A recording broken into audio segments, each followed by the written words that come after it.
안녕하세요. 10분 안에 경제의 흐름을 꽉 잡아드리는 쉐핑의 브리핑 시간입니다. 오늘 헤드라인부터 보시죠. 윤, 취임 첫날. 그러니까 5월 10일부터 용산에서 근무. 윤석열 대통령 당선인이 어제 대통령 집무실을 서울 용산 국방부 청사로 이전하겠다. 즉, 청와대는 절대 안 간다고 기자회견을 했다는 소식입니다.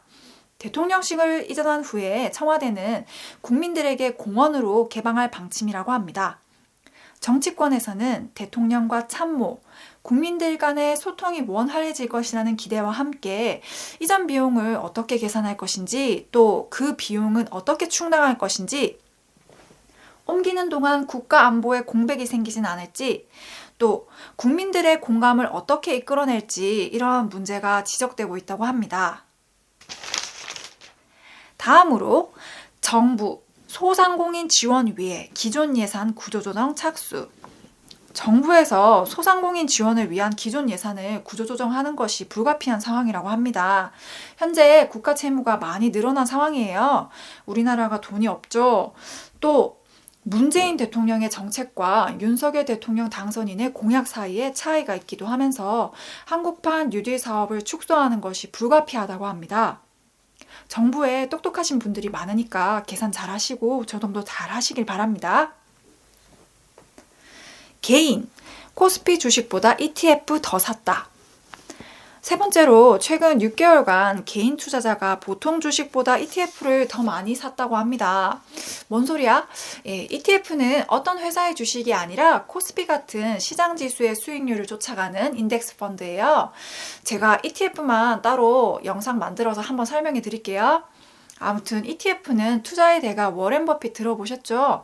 그분이 자기 유산의 90%를 투자하겠다고 이야기했던 좋은 상품입니다. ETF 때문에 기존의 펀드가 힘을 못 쓰고 있죠?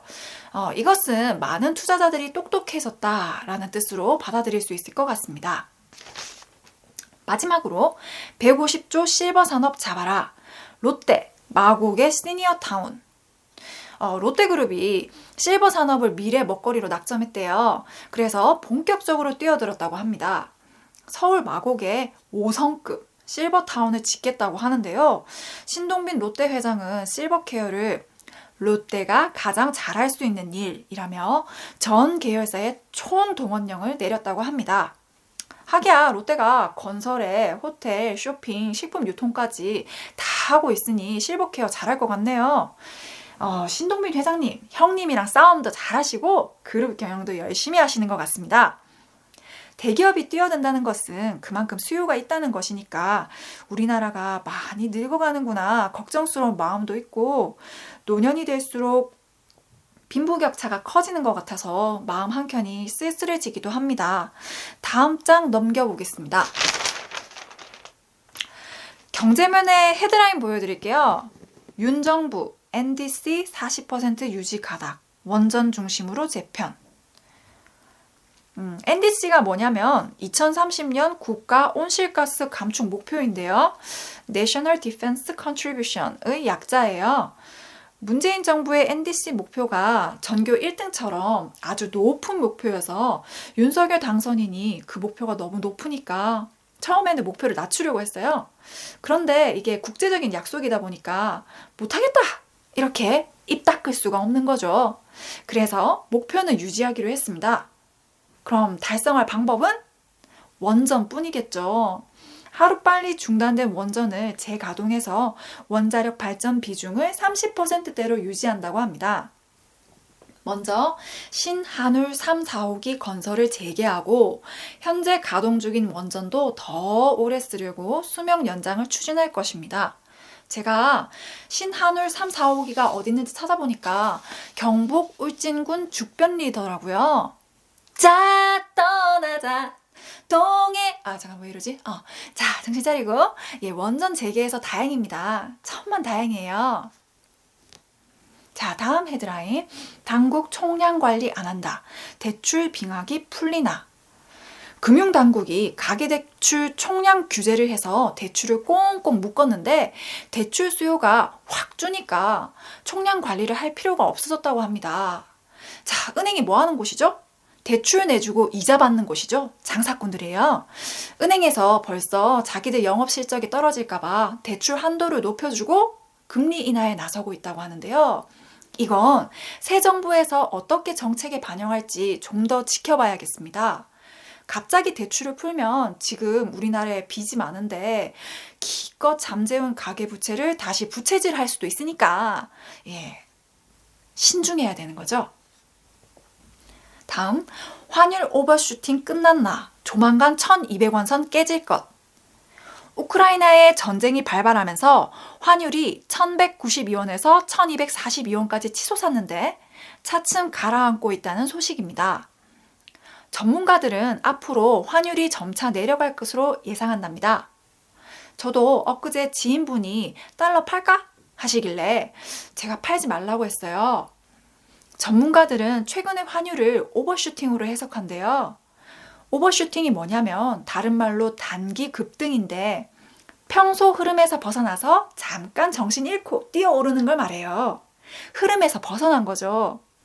환율도 유가도 안정되었으면 좋겠습니다. 정치면 헤드라인 보시겠습니다. 지방선거 급한 민주당 1주택 종부세 폐지론도. 더불어민주당이 부동산 보유세를 완화할까 했는데 한쪽에서 1가구 1주택일 경우에는 부동산세, 그러니까 종합부동산세를 아예 면제해주자라는 파격적인 주장까지 나온다고 합니다. 이번에 민주당이 대선에 패배했잖아요. 그래서 그 원인이 바로 문재인 정부가 부동산에 세금을 과도하게 물렸기 때문이다 라고 파악을 한 거죠. 물론 민주당 내에서 종부세 완화에 대해 부정적인 여론도 있습니다. 소 잃고 외양간 고친다는 느낌을 지울 수 없지만 개편이 필요한 부분이니까 민심을 잘 살펴주셨으면 좋겠네요.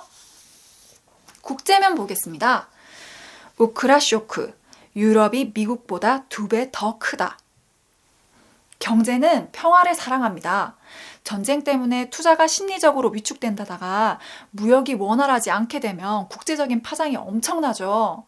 코로나 때문에 세계 경기가 잔뜩이나 찌그러져 있었는데 이제 간신히 입국 제한 풀리고 여행도 다니면서 회복되려고 하고 있었는데 못된 러시아 때문에 회복세가 둔화될 수 있다고 경고음이 빡빡 울리고 있습니다. 미국보다 유럽의 경제 성장률 하락폭이 2배가량 클 것이라는 전망이 나왔습니다. 지금 유럽이 스태그플레이션과 난민 유입 문제, 중국의 코로나19 확산 여파 등 3중고에 시달린대요. 스태그플레이션은 경기가 안 좋은데 물가까지 올라서 펄쩍 뛸 것 같은 그런 상황이고요. 난민을 받아준다 만다 이런 문제가 되게 민감하잖아요. 또 중국에서 다시 코로나 환자 수가 늘어나고 있어요. 지금 러시아가 우크라이나를 침공하면서 이미 유럽 곳곳에서 파장이 일어나고 있습니다. 우크라이나에 있는 자동차 부품 공장이 멈추면서 독일에서는 자동차 생산이 늦어졌어요. 그리고 유가가 오르니까 스페인 트럭 기사들이 열받아서 파업했어요. 여기다가 러시아가 유럽에 공급하는 천연가스까지 끊기면 최악의 시나리오죠. 전문가들은 경기 부양책이 시급하다고 입을 모읍니다. 특히 높은 물가 때문에 힘들어하는 취약층을 대상으로 돈을 좀 뿌려줘라 라고 조언한다고 합니다. 모두 함께 회복해야 할 시점에 참 안타깝습니다. 자, 마지막으로 극초음속 미사일까지 쏜 러시아. 평화 협상은 기만? 이 난리 중에 러시아 푸틴은 크림반도 합병 8주년을 자축하고 극초음속 킨잘 미사일을 우크라이나에 발사하면서 진격하고 있다고 하네요. 조 바이든 미국 대통령은 중국 시진핑 국가주석한테 전화해서 인상 빡 쓰면서 러시아 지원하지 마라! 고 경고했고 시진핑은 러시아 제재는 좀 심한데 라고 반대 입장을 내비쳤다고 합니다. 빨리 잘 해결되길 바랍니다. 첫 브리핑이라 많이 부족하지만 끝까지 들어주셔서 정말 감사합니다. 내일은 더 많이 준비하겠습니다. 마음에 드셨으면 구독과 좋아요 부탁드릴게요. 감사합니다.